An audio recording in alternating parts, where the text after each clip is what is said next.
The Mississippi sun hung low over the bayou, turning the water into a sheet of hammered copper as Elias Nightwell guided the mule cart down the rutted path.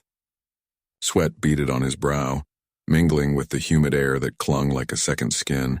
At 32, Elias was built sturdy, his hands calloused from years of chopping cane and hauling timber. But today they gripped the reins with a tightness born of hope more than habit. Behind him, the cart creaked under the weight of their meager belongings. A trunk of linens, a few pots, and the children's bedding, all lashed down against the mud that sucked at the wheels. Clara sat beside him, her bonnet pulled low, fingers twisting the frayed edge of her shawl. Cautious by nature, her eyes stayed sharp for snakes in the grass or fever in the air, and this new land felt like both. "It's quieter than I reckoned," she murmured, glancing at the cypress knees rising from the swamp like drowned fingers. No birds called, no frogs stirred the shallows, just the endless drip of water from overhanging branches. In the cart's bed, young Thomas, 10 and wiry, dangled his legs over the edge, kicking idly at the splatters of mud. He had his father's dark hair but his mother's quick wit, always ready with a quip to lighten the load. "Quiet's better than the city racket, Ma. No mill whistles waking us at dawn."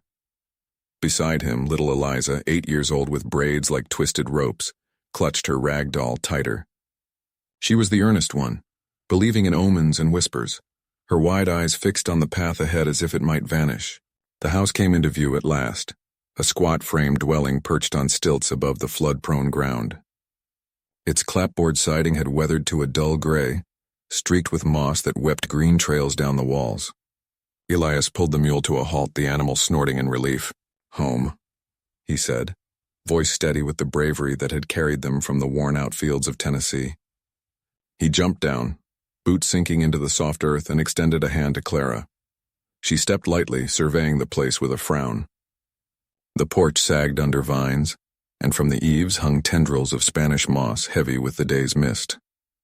"It's damp," she said, not quite a complaint. Inside, the air would be thicker, she knew, the kind that seeped into bones and bred chills no fire could chase. Thomas hopped out next, slinging a sack over his shoulder. "Damp? It's like living in a sponge. Bet I can find a frog in the parlor." Eliza followed slower, her doll pressed to her chest, whispering to it about the strange quiet. As Elias shouldered the door open, hinges groaning like old joints, a faint scent wafted out, not rot exactly, but something salty, like tears dried too long on skin. They unloaded in the fading light, the house swallowing their echoes. Elias lit a lantern, its flame flickering against walls that seemed to glisten as if the wood itself had been crying. Clara unpacked the trunk in the main room, her movements precise while Thomas explored the narrow hall, his footsteps muffled on the uneven floorboards. Eliza stayed close to her mother, but her gaze drifted to the corners where shadows pooled deeper than they should.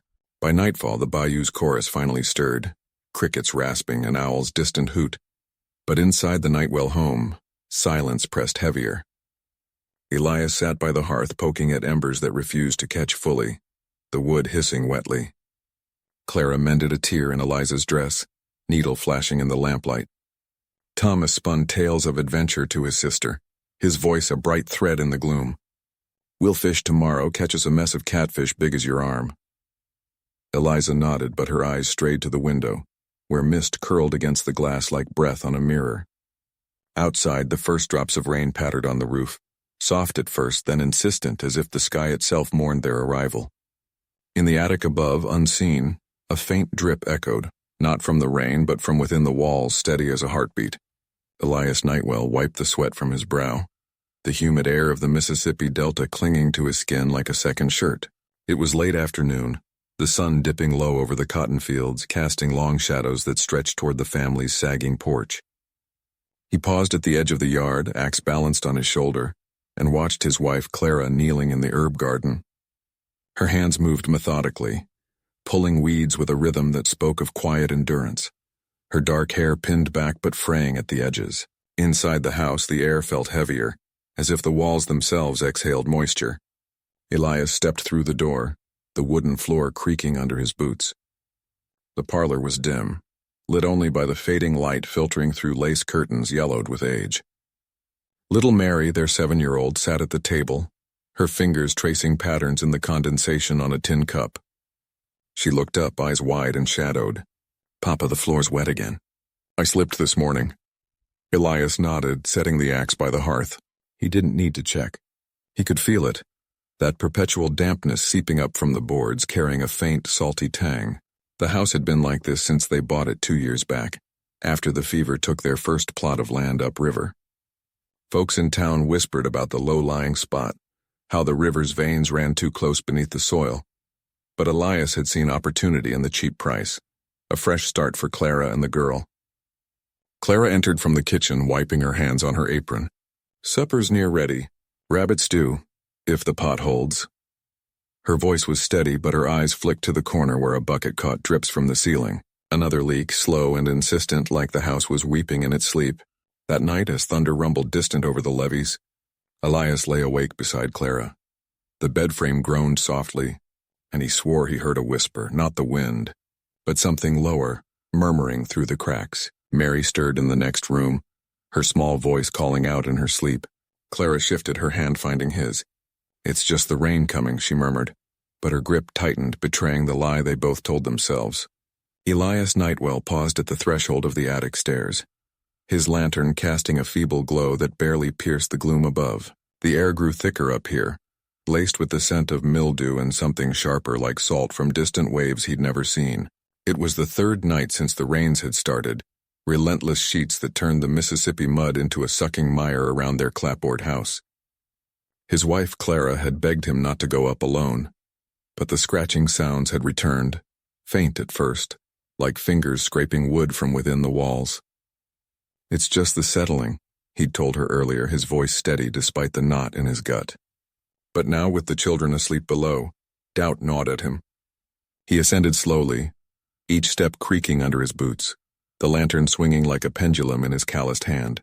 The attic was a forgotten realm, piled with trunks from their journey east from Tennessee. Faded quilts, rusted tools, and the daguerreotype of his late mother that Clara refused to unpack. Dust motes danced in the light, but it was the dampness that struck him hardest. Water beaded on the rafters, dripping in lazy rhythms onto the floorboards, though the roof looked intact from outside. He knelt by a sagging beam, pressing his palm against it. Cold seeped through, not the chill of rain, but something deeper, as if the wood wept from within. A soft sob echoed then, muffled and childlike, coming from the far corner where shadows pooled thickest. Elias froze, his heart thudding against his ribs. "Who's there?" he called, his voice rougher than intended. No answer, only the drip-drip that seemed to mock him. He rose, lantern held high, and picked his way across the cluttered floor, avoiding a splintered crate that might trip him in the dark. The sob came again, closer now, laced with a gurgle that turned his stomach. It wasn't the wind nor rats. It sounded human, broken. In the corner, amid cobwebbed crates stamped with the name Nightwell, Nashville, he found it, a small pool of water, dark and still, where no leak should be. The floorboards around it were warped, blackened as if scorched by time rather than flame. He crouched, peering into the depths, and saw his reflection fracture. Not just his own face, but layered beneath. Pale cheeks streaked with tears, eyes wide and pleading. A girl's face, young, no more than 10, with braids unraveling like drowned weeds. Elias jerked back, the lantern clattering against a beam, spilling light wildly across the walls. The sob swelled into a wail, vibrating through the attic like a storm breaking. He scrambled to his feet, breath ragged as shapes stirred in the periphery, translucent fingers reaching from the cracks, slick with moisture. "Lord have mercy," he muttered, backing toward the stairs. But the water pooled wider now, lapping at his boots, icy tendrils climbing his ankles. Memories flooded him unbidden. The stories the old folks told back home of the river's grudge against settlers who built too close, claiming souls in floods that left houses haunted by the drowned. Their home had stood empty for years before they bought it cheap. The previous owners fled after a fever took their daughter. Or so the whispers went. Downstairs, a door slammed, Clara woken by the noise. "Elias," her voice cut through the din, sharp with fear. He turned, forcing his legs to move, but the attic floor tilted subtly, as if the house itself leaned toward the river's pull. The wail followed him down the stairs, fading into whimpers that seeped through the ceiling like the damp itself. By the time he reached the hallway, sweat beaded his brow, and Clara met him with a lantern of her own, her face pale in the flickering light. "What was it?" she whispered, clutching his arm. Their son, little Thomas, peered from his doorway, eyes wide, while baby Eliza stirred in her cradle nearby. Elias glanced up at the ceiling where a fresh stain bloomed, dark and spreading. "Just the rain," he lied, pulling her close. But as they barred the attic door, the house groaned around them, and he felt the weight of unseen eyes watching, waiting for the next tear to fall. Elias Nightwell gripped the lantern tighter as the floorboards groaned beneath his boots, the sound echoing like a distant sob in the dim corridor. The air hung heavy with moisture, seeping from the walls as if the house itself wept without ceasing. Ease. It was past midnight, and the family's hurried plan from supper, to seal the cellar door and wait out whatever stirred below, had already frayed at the edges. Thomas, his eldest at 16, had insisted on checking the perimeter, his wiry frame slipping out the back with a crowbar and a defiant grin. "Won't be long, Pa," he'd said. But the minutes stretched into an hour, the swamp outside swallowing his footsteps. Clara moved beside Elias now, her apron still dusted with flour from the uneaten cornbread, her eyes sharp in the flickering light. She was the steady one, the widow's daughter who'd married him against her father's warnings about this cursed plot of land. "He should have been back by now," she murmured, pressing a hand to the warped doorframe. The wood felt slick under her palm, not from rain but from something saltier, like the residue of old grief. Eliza, their youngest at 10, huddled on the stairs behind them, clutching her rag doll with fingers white-knuckled. The girl hadn't spoken since the afternoon, when the damp patches on her bedroom ceiling had twisted into shapes that looked too much like faces. A low rumble vibrated through the foundation, not thunder but something deeper, as if the earth beneath the house shifted in its sleep. Elias's heart thudded. He'd seen men break under less in the fever swamps, their resolve dissolving like mist at dawn. "We can't wait," he said, voice low and edged with the caution that had kept them alive through yellow fever seasons. He hefted the axe from its hook by the door, the blade catching the lantern's glow. Clara nodded, grabbing a shawl against the chill that clawed up from the floor. "Eliza, stay put. Sing that hymn if you're scared. Keep your mind on the words." The girl nodded mutely, her small voice starting a tremulous, amazing grace as they stepped into the night. The Mississippi night pressed close, the air thick with the croak of frogs and the slap of water against the stilted porch. Their home, a sagging two-story affair built on what was once a native burial ground, or so the whispers in Natchez claimed, sat at the edge of the bayou, where cypress knees rose like drowned fingers from the murk. Elias led the way toward the rear where Thomas had vanished, the lantern beam cutting through veils of Spanish moss. Clara's breath came steady, but her free hand trembled as she scanned the shadows. "What if it's the river rising again?" she whispered, though they both knew it wasn't floodwater that made the house cry. They found the first sign near the smokehouse. Thomas's crowbar lay abandoned in the mud, its handle smeared with a glistening trail that led toward the water's edge. Elias knelt, touching the substance, cool, viscous, tasting faintly of salt when he licked his finger on impulse. Tears, he thought, though whose he couldn't say. A splash sounded from the bayou, sharp and deliberate, pulling their gaze to the dark ribbon of water. There, half submerged among the lily pads, bobbed a shape too pale for an alligator's hide. Clara gasped, stepping forward despite Elias's outstretched arm. "Thomas?" Her call cut the night, but the shape didn't move, only rippled as if breathing with the current. The rumble returned, closer now, vibrating up through their souls. Elias swung the lantern wide, illuminating the house's underbelly where the stilt sank into the soft earth. Something glistened there, a web of thin silvery strands stretching from the foundation to the water, pulsing faintly like veins. He'd dismissed the old tales of the weeping spirit that haunted these lowlands. A restless soul from the trail of tears, they said, binding the land with sorrow. But now it felt too real. The dampness in their home no mere leak but a living thing, drawing grief from the soil. Clara tugged his sleeve. "Look, there by the oak." Thomas emerged from the gloom, staggering, his face streaked with the same slick trails, eyes wide and unblinking. "Pop, Ma." His voice cracked, not with fear but with a hollow echo as if spoken from underwater. He collapsed to his knees, clutching at the mud, and from his palms welled fresh dampness soaking the ground. Eliza's hymn faltered inside the house, carrying on the wind like a plea.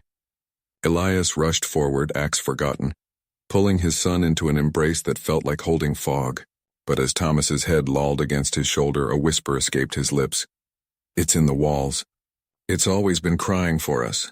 The bayou lapped higher, the silvery strands tightening around the stilts, and Clara's resolve cracked for the first time, a single tear tracing her cheek to join the endless wet. Elias Nightwell wiped the sweat from his brow, the lantern's flicker casting long shadows across the sodden floorboards of the attic. The air up here hung heavy, like a shroud soaked through, and every creak of the house settling felt like a whisper he couldn't quite catch. His sister Clara knelt beside him, her fingers trembling as she pried at the warped planks with a rusted crowbar. "It has to be here," she murmured, her voice barely cutting through the drip-drip from the eaves. The storm outside had passed, but the dampness lingered, seeping into their bones. Below, in the parlor, their mother, Eliza, paced the threadbare rug, her skirts whispering against the floor. She clutched the locket at her throat, the one with Father's faded miniature inside, his eyes staring out stern and unyielding even in miniature. "Elias, you bring that nonsense down here and we'll burn it," she called up the stairs, though her tone wavered, laced with the fear she tried to bury under practicality. The family had unearthed old trunks earlier that day, chasing rumors of a hidden journal, something Father had scribbled in his final fevered days, before the yellow fever claimed him and left the house feeling emptier than ever. Elias ignored her, his caution giving way to a stubborn resolve. He was the steady one, the son who mended fences and checked the levee after floods, but tonight, with the moon slicing through the cracks like a blade, he felt the pull of the unknown.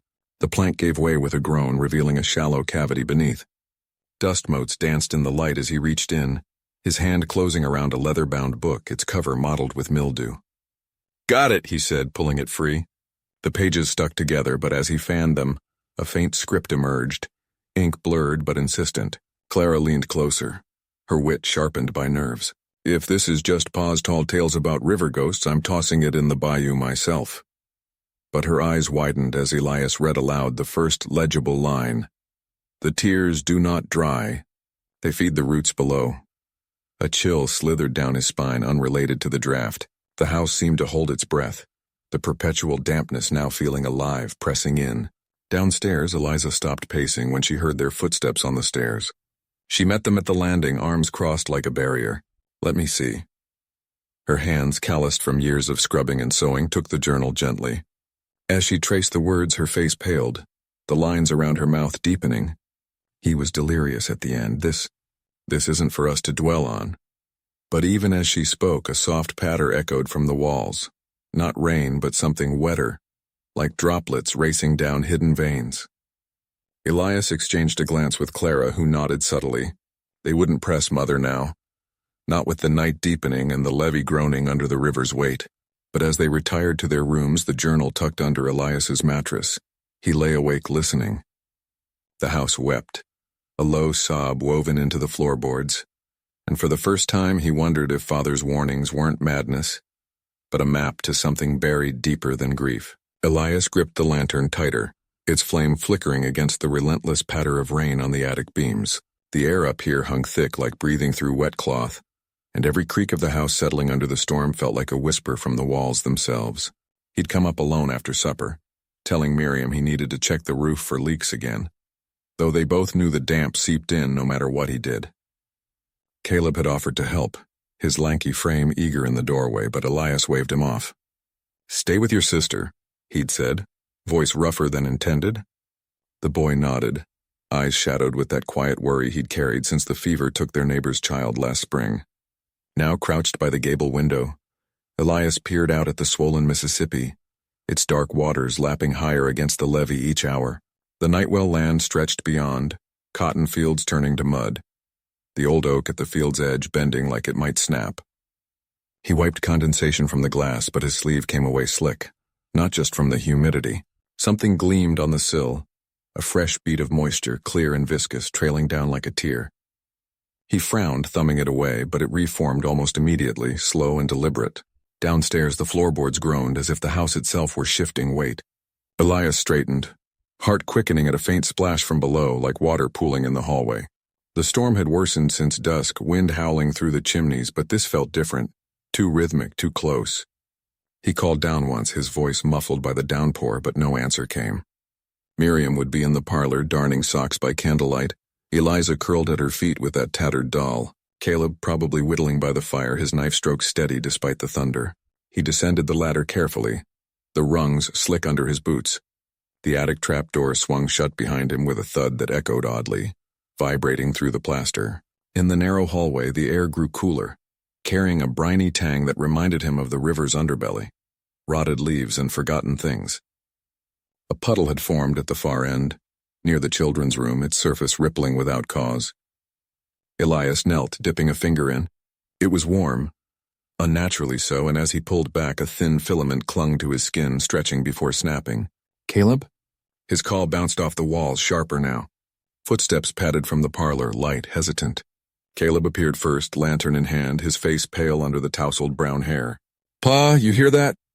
The boy glanced at the puddle, eyes widening. Behind him, Miriam emerged, Eliza peeking from her skirts, thumb in mouth. "It's just the rain," Elias said, but his voice lacked conviction. He stood wiping his hand on his trousers, though the stickiness lingered. The puddle spread an inch, silently claiming the floorboards. Miriam's gaze followed it, her lips pressing thin. She'd always been the cautious one, the one who noticed the house's moods before anyone else. "We should move the trunks," she murmured, already turning toward the stairs. "Higher ground." But as they hurried down, another sound rose, a low weeping keen from the basement door, like wind through a cracked pane, yet laced with something human, mournful. Eliza whimpered, clutching her doll tighter, its button eyes staring blankly. Caleb froze on the step, knife forgotten in his pocket. "That ain't the storm, Pa." Elias pushed open the basement door, the hinges protesting with a wet squeal. Darkness yawned below, and from it rose the smell of earth turned over, mingled with salt. His lantern light caught the first step, slick with moisture, and beyond, the packed dirt floor glistened, as if the river had clawed its way in from beneath. Shadows shifted in the corners, not quite water, not quite reflection, elongated forms that twisted when he blinked. "Stay back," he warned, descending alone. Each step echoed with a splash, though his boots barely disturbed the surface. At the bottom, the air pressed in, heavy with the echo of sobs, faint at first, then swelling as if the house wept for them all. He swung the lantern, illuminating shelves of jars, forgotten preserves clouded over, and there in the far wall's crack, a trickle of clear fluid seeping through the stone, pooling at his feet. It wasn't river water. It burned cold against his skin, carrying whispers he couldn't quite make out. Upstairs, Miriam gathered the children close, her hands steady despite the tremor in her voice. "We'll wait it out," she told them, but her eyes on the basement door betrayed the lie. The weeping grew, threading through the floorboards, and outside the Mississippi roared its approval, the levee holding, for now, against the night that seemed determined to drown them whole. Elias gripped the lantern tighter, its flame flickering like a heartbeat against the sodden walls of the cellar. The air down here hung heavy, laced with the metallic tang of old water and something sweeter, almost floral, like wilted magnolias after a storm. He had come alone this time, leaving Miriam and the children huddled upstairs with the doors barred, their whispers chasing him down the creaking steps. Thomas had begged to follow, his small fists clenched, but Elias couldn't bear the thought of his son's eyes widening at what lay below. The floor was slick under his boots, a thin film of moisture that seeped through leather and chilled his bones. He moved slowly, the lantern casting long shadows that twisted like reaching fingers across the stone. Earlier that evening, after the latest weeping had started, soft at first, then building to a wail that rattled the windows, Elias had found the source. A crack in the far wall, no wider than a man's thumb, but from it trickled a steady stream, clear as spring water yet warm to the touch. Tears, Miriam had called them when he showed her, her voice breaking, not rain, not the river's flood, something born of the house itself. He knelt now before that fissure, the lantern balanced on a crate beside him. In his hand he held the iron poker from the hearth, its tip still sooty from the fire. The plan was simple. Wedge it in, pry the stone loose, see what festered behind. The house had been whispering secrets since they arrived last spring, drawn by cheap land and promises of cotton fields. But the dampness followed them room to room, soaking quilts and staining letters home. And the sounds, the endless mournful sobs that woke Eliza in the night, leaving her cheeks streaked and her dreams haunted. The poker scraped against the stone as Elias thrust it into the crack. A low groan echoed from the wall, not the house settling, but something deeper, like breath escaping a sealed chest. Water bubbled up around the metal faster now, spilling onto the floor in rivulets that spread like veins. He leaned in, muscles straining, sweat beading on his brow despite the chill. The stone shifted just a fraction, and with it came a rush of air. Damp, fetid, carrying the faint echo of a woman's voice, fragmented and pleading. Elias? It wasn't real, he told himself. Just the wind through the foundation, but his hand trembled as he pushed harder. The crack widened, revealing not dirt or root but a glimpse of something pale and smooth like porcelain buried too long. A face? No, impossible. He blinked, the lantern's light dancing, and for a moment he saw eyes, milky, unblinking, staring back from the dark. Upstairs, the wailing began again, sharper this time, pulling at him like a hook in his gut.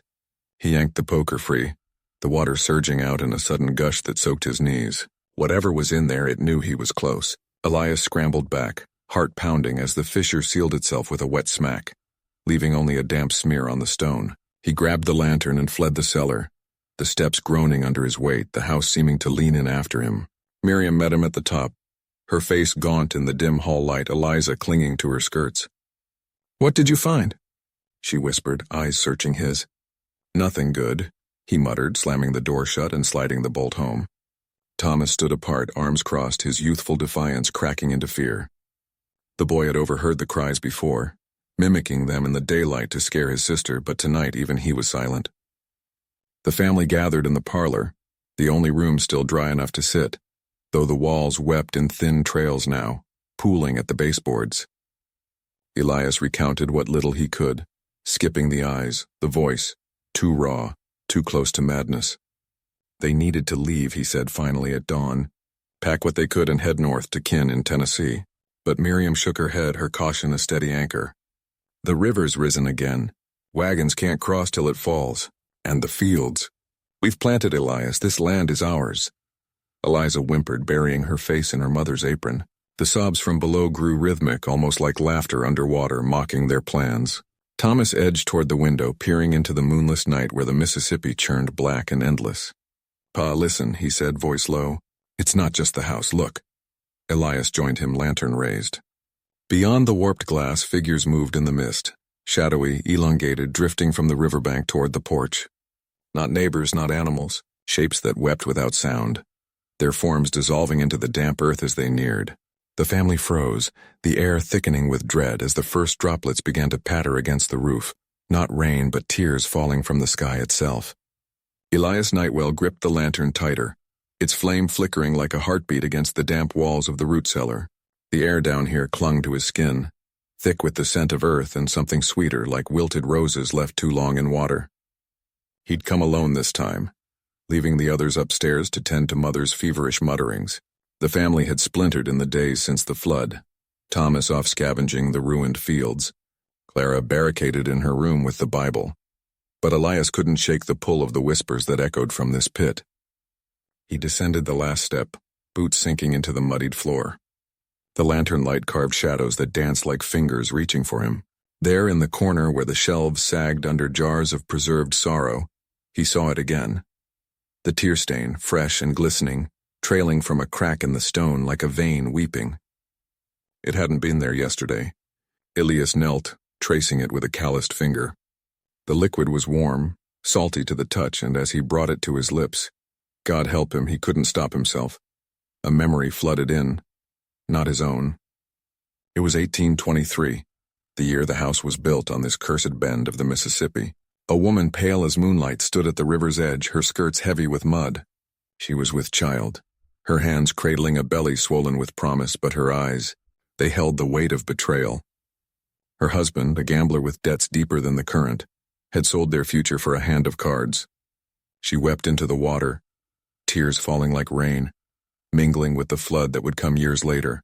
The vision twisted, showing the child born too soon, lifeless, buried in the foundation of the house they could no longer afford to lose. Elias jerked back, gasping, the lantern clattering to the ground. The flame sputtered but held, illuminating the stain as it spread, inching toward his boots. Upstairs, a floorboard creaked, Clara perhaps, or the house settling under the weight of its secrets. He scrambled to his feet, heart pounding, but the door above was shut tight. No, not shut. It swung open on its own, revealing nothing but darkness framed by the cellar stairs. "Brother?" Thomas's voice cut through the gloom, rough from the cold night air. He appeared at the top, silhouette broad against the faint glow from the kitchen. In his hand, a pitchfork, its tines crusted with river mud. What in tarnation are you doing down there? Ma's calling for you. Elias wiped his mouth, the salt lingering like a promise of more revelations. It's the tears, Tom. They're telling stories about us, about before. Thomas descended halfway, peering into the light. His face, weathered by 28 hard years, tightened. He'd always been the practical one, the one who mended fences and rationed the dwindling stores after the levee broke. But even he couldn't deny the house's peculiarities. The way walls wept during storms, or how the mirrors fogged with handprints that weren't theirs. Stories? Elias, we've got real troubles. The river's rising again and that fever's got Ma seeing ghosts. We need to get her to town, find a doctor. The stain reached Elias's boot, soaking through the leather. He felt it then, a pull in his chest like threads unraveling. Another vision flickered. Thomas, as a boy, pushing Elias into the river during a dare, laughing until the current took hold. Guilt, buried deep, surfacing now in liquid form. It's not just stories, Elias whispered, stepping back. It's us. Our sins bleeding out. Thomas snorted, but his eyes darted to the wall. A droplet fell from the ceiling, plinking onto the floor. He stabbed the pitchfork into the mud, testing it like unstable ground. Fine, show me what you found. But if it's nothing, we're hauling Ma out at dawn, fever or no. Elias nodded, though dread coiled in his gut. He led Thomas to the crack, the lantern now steady in his brother's grip. As they watched, the tear stain widened, revealing a glimpse of something beneath. A locket, half buried, engraved with the initials E.N., their father's, lost decades ago. Thomas reached for it, fingers trembling, and the house groaned, a low, mournful sound that vibrated through the stones. Upstairs, Clara's scream pierced the night, sharp and unending. The brothers froze, the locket forgotten as they bolted for the stairs. The damp followed, a slick trail marking their path, whispering of costs yet unpaid. Elias Nightwell gripped the lantern tighter, its flame flickering like a heartbeat against the relentless drip from the ceiling. The house had always wept, but tonight the tears fell heavier, pooling in the warped floorboards of the attic where he'd hidden the children. Little Mira clutched her brother's sleeve, her eyes wide but dry. Unlike the stains that marred the walls, dark rivulets tracing patterns like veins. Papa, she whispered, it's louder now, like it's calling us. He shushed her gently, his voice a low rumble honed from years of coaxing cotton fields and wayward mules. Brave Elias, they called him in Natchez, the man who laughed at floods and fevers, but up here, with the roof groaning under an unseen weight, even he felt the chill seep into his bones. The external threat had started as whispers, a neighbor's tale of the old well behind the house, dug too deep during the last drought, tapping into something foul. Now it was real, the ground shifting, the water rising not from rain but from below, carrying echoes of sobs that mimicked their own family's grief over lost kin. Downstairs, the floorboards creaked under footsteps that weren't theirs. Elias had barred the attic door with a beam from the barn, but the wood splintered faintly as if tested by fingers too patient to break through at once. His wife Clara was below somewhere, her cautious nature keeping her from fleeing outright. She'd always been the one to mend what broke, stitching quilts from faded memories, but tonight her warnings rang hollow. We can't leave it, she'd said earlier, her hands trembling as she packed what little they had. The well's curse, she believed, fed on abandonment. Stay and fight or drown in sorrow. A sharp crack echoed from the hallway and Elias pressed the children closer. His plan to flood the lower levels with river water had backfired. The pump he'd rigged pulled up more of the brackish tears instead, filling the parlor ankle-deep with liquid that stung like salt on open wounds. It carried visions, too, flashes of his drowned brother beckoning from the depths. We wait for dawn, he murmured to Mira and young Thomas, who fidgeted with a pocket knife, his wit sharpened by fear into silence. But dawn was hours off, and the dripping had turned to a steady pour. The attic floor slicked now, threatening to give way. Clara's voice cut through from below, muffled but urgent. Elias, it's in the walls! He could picture her. Dark hair pinned back, sleeves rolled up, prying at the plaster with a crowbar. She was no stranger to labor, birthing 3 children in this sodden tomb of a home, but the house pushed back. A thud followed her words, then a gasp. Had she slipped? Elias's heart pounded, short breaths matching the rhythm of the leaks. He couldn't leave the children, not with the whispers growing bolder, naming them one by one. Mira's lost doll, Thomas's fever dreams, his own unspoken regrets over the land he'd bought cheap from a man with haunted eyes. The lantern sputtered, casting shadows that writhed like drowned figures. Elias stood, hefting the beam aside just enough to peer through a crack in the door. The hallway below swam in dim light, the tears forming a mirror-like sheen on the stairs. Clara was there, knee-deep, her face pale but set, dragging a burlap sack toward the well's access in the kitchen. Inside the sack, clinking faintly, were the family heirlooms, silver locket, tarnished Bible, meant to weigh down the source. But the water lapped higher, carrying a child's cry that wasn't theirs. "Stay put," Elias called down softly, though every instinct screamed to join her. Thomas tugged his coat. "Papa, what if it takes Mama like it took Uncle?" The boy's voice cracked, witty retorts forgotten in the face of the real. Elias knelt, ruffling his hair. "It won't. We're Nightwells. We hold the line." But as he spoke, the attic floor buckled slightly, a splinter of wood piercing his palm. Blood welled, mixing with the drops from above, and for a moment the house seemed to sigh in satisfaction. Clara reached the kitchen threshold, the sack heavy in her arms. The well's mouth yawned open in the corner. No longer a simple hole, but a pulsing maw, edges fringed with what looked like pale roots or veins. She hesitated, her cautious resolve cracking. Had she seen something in the water? A face. Elias watched, helpless, as she tipped the sack in. The item sank with a plop, but the level didn't drop. Instead, bubbles rose, popping with wet, laughing bursts. From the attic, Mira whimpered, pointing to the ceiling where a new leak formed, widening like an eye. Elias pulled her back just as a tendril of water snaked through, cold and insistent, wrapping around his ankle. He kicked free, the sensation lingering like grief's grip. The house was adapting, learning their fears, turning the damp into a noose. Below, Clara shouted triumph, but her voice wavered. Had the plan worked or merely stirred the beast? The night stretched, tension coiling tighter. Elias barred the door again, his mind racing for another way. The children huddled, their small forms an anchor in the chaos, while the tears continued their silent siege. Dawn couldn't come soon enough, but in this house time wept as well, dragging every second into eternity. Elias Nightwell gripped the rusted lantern, its flame flickering like a heartbeat against the sodden walls of the attic. The air up here hung thick, heavier than downstairs, laced with the salt of old rain and something sharper, brine from the river that shouldn't reach this high. His boots squelched on the warped floorboards, each step releasing a faint sigh from the wood, as if the house itself exhaled in relief or warning. Beside him, young Theo clutched the edge of Elias's coat, his small face set in that stubborn line that mirrored his father's, though his eyes darted to every shadow. "Pa, you think it's still crying?" Theo whispered, voice barely cutting the drip-drip from the rafters. Down below in the parlor, Miriam's voice had risen again, sharp as a needle through the floorboards. She was arguing with Clara now, the words muffled but insistent. Something about the well and the lantern's light not holding back whatever slithered up from the depths. Elias had left them to it, climbing these stairs because plans had a way of crumbling in the Nightwell house. Last night's attempt to seal the cellar door with river clay had only made the weeping louder, the damp creeping higher like fingers testing the seams. He wasn't one for prayers anymore, not since the fever took half the county last spring, but up here, with the roof sagging under invisible weight, he felt the pull of something older, a grudge woven into the timbers. The lantern swung low, catching the glint of a trunk half buried under cobwebs and mold. Elias knelt, ignoring the chill that seeped through his knees, and pried the lid open with a creak that echoed too long. Inside lay yellowed letters, brittle as leaves, tied with faded ribbon. Theo peered over his shoulder, breath quickening.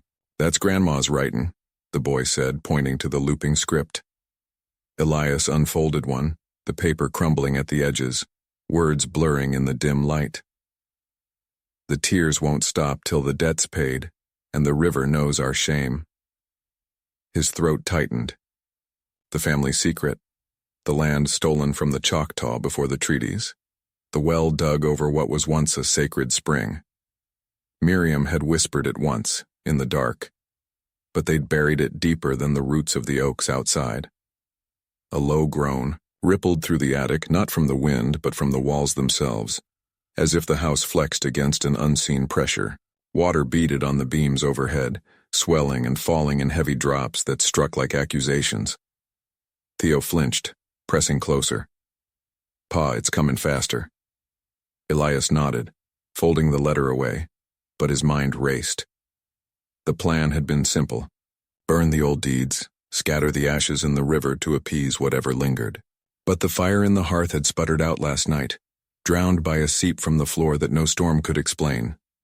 Now, with the delta floods rising outside and the well in the yard bubbling black, they were running out of time.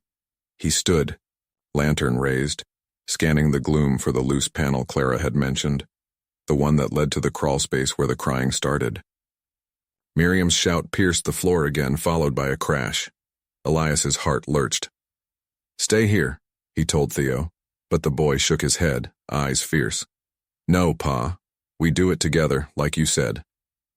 Father and son moved as one toward the far wall, where the panel hung askew, revealing a mauve darkness slick with moisture. Elias pushed it aside. The wood soft under his fingers and thrust the lantern in.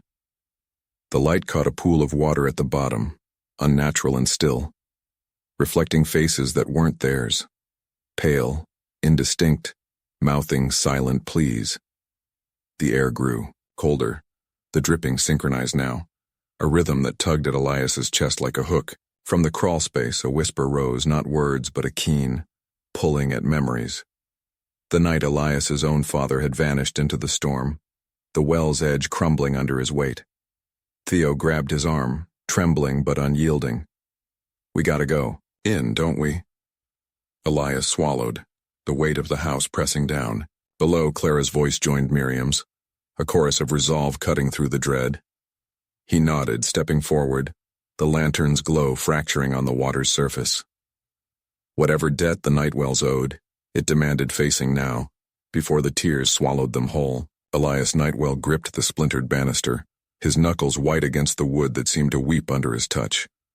The air in the upper hallway hung thick, like the breath of something long buried, and each step upward pulled at him with an invisible weight. Behind him, young Clara clutched his coat hem, her small face pale in the flickering lantern light, eyes wide not with fear, but with that unnatural calm she'd worn since the fever took her voice. "Pa," she whispered, though no sound came, only the shape of the word on her lips. He nodded, forcing his gaze forward, where the door to the attic loomed, its frame warped as if the house itself had twisted in grief. The challenge had started simple enough, a leak in the roof after the spring storms, water seeping through the shingles like blood from a fresh wound.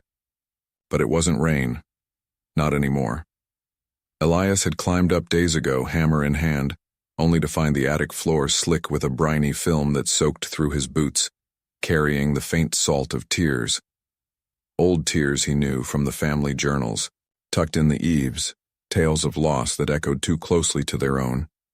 His wife Mary's stillbirth last winter, the way she'd wandered these halls murmuring to shadows. Now the damp rose higher, claiming rooms one by one, and with it came the whispers, soft, insistent, pulling at the edges of sanity. He pushed the attic door open, the hinges sighing like a final breath. Dust motes swirled in the lantern's glow, settling on crates stamped with faded labels from New Orleans shipments, relics of his father's failed cotton trade. In the corner, the source pulsed, a dark pool spreading from the boarded-up window, its surface rippling without wind, reflecting not the room, but fractured glimpses of faces, pale, sorrowful, eyes brimming.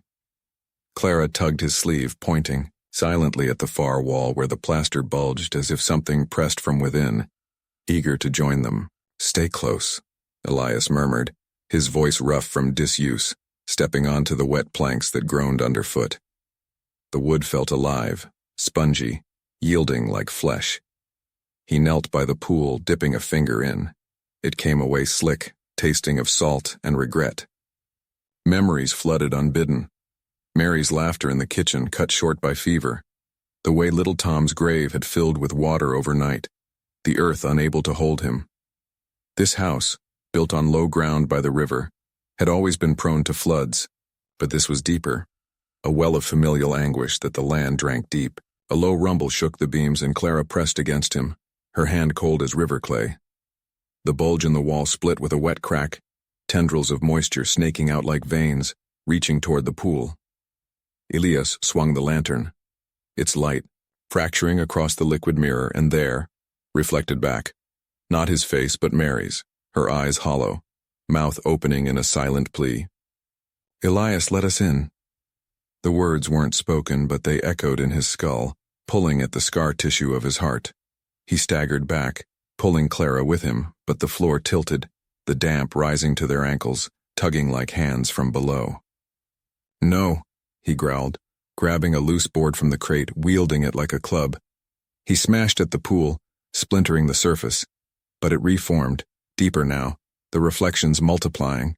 His father's drowned brother, the aunt lost to yellow fever, all gazing up with accusatory wetness. Clara whimpered soundlessly, her free hand dipping into the edge, and Elias yanked her away, heart pounding. The tendrils from the wall lashed out, wrapping his boot, cold seeping through leather. Desperation clawed at him. The plan to seal the attic with pitch and prayer had failed below. Now here he saw the truth. This wasn't mending a roof, but facing the house's hunger for their sorrow, feeding on it to swell. He dropped the board, scooping Clara into his arms, her weight feather-light against the growing tide. "We end this," he said, more to himself, wading toward the window. The boards there were old, rotted by years of unseen leaks. With a heave, he tore one free, moonlight spilling in like silver tears, illuminating the river beyond, swollen with spring melt. The pool surged, climbing the walls, whispers rising to a chorus of muffled sobs. Elias kicked at the remaining boards, glass shattering outward, and the night air rushed in, crisp and unforgiving. But the damp fought back, the floor buckling, pulling them toward the center. Clara's eyes met his, fierce in their silence, and she pointed again, not at the pool but at the lantern, its flame steady amid the chaos. Understanding hit like a gasp. Fire. He set her down on a dry crate, fumbling for the oil flask at his belt, splashing it across the pooling surface. The tendrils recoiled as the match struck, flame leaping to the slick expanse with a hungry roar.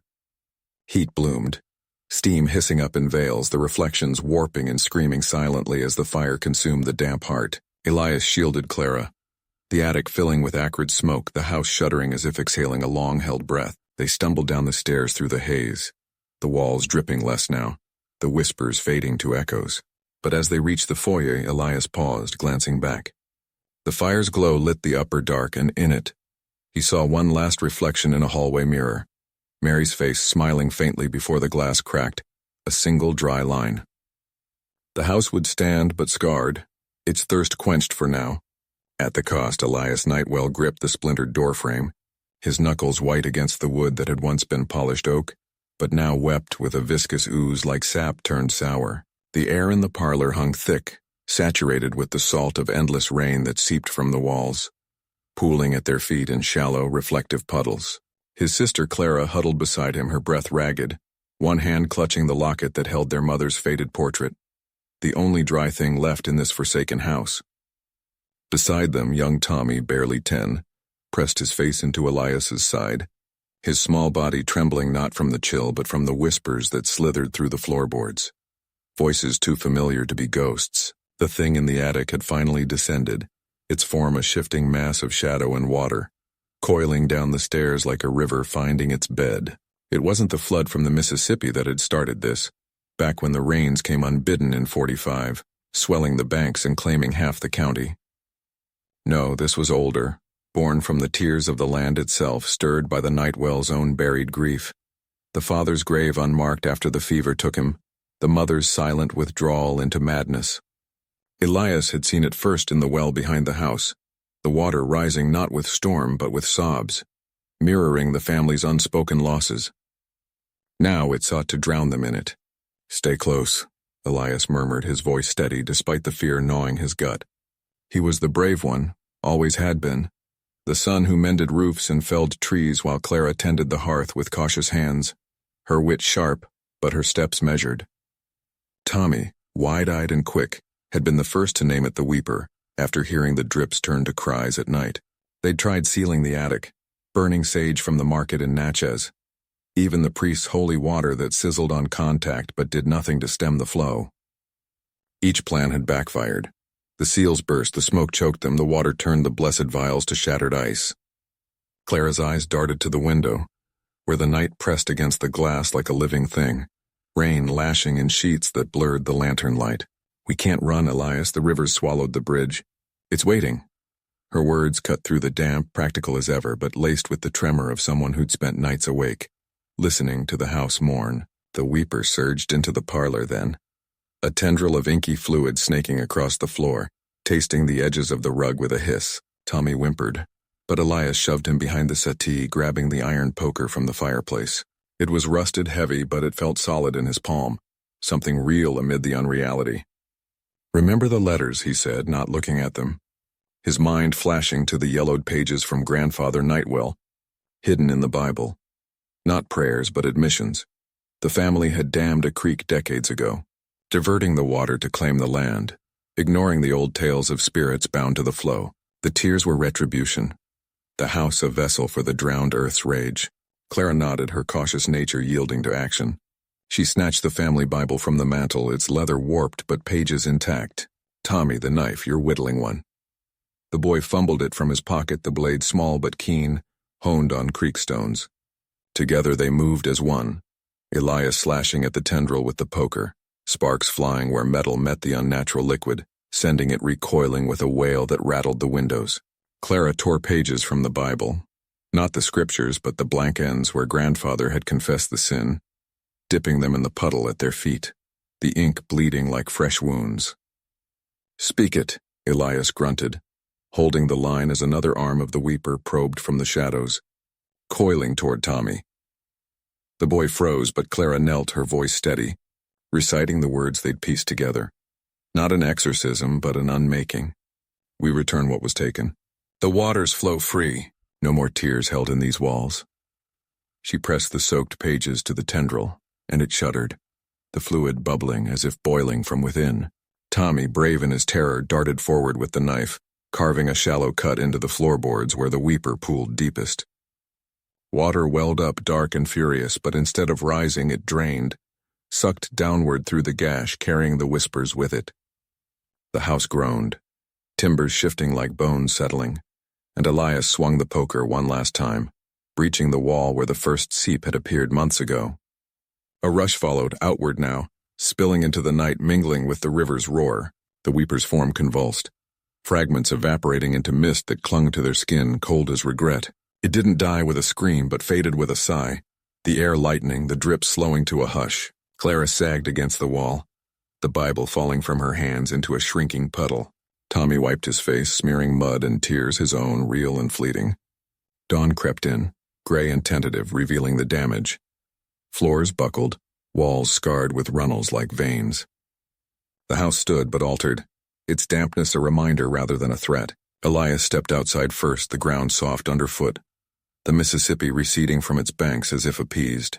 They would rebuild or perhaps leave, but the weight had lifted, leaving only the echo of what they'd faced together. In the weeks that followed, the Nightwell,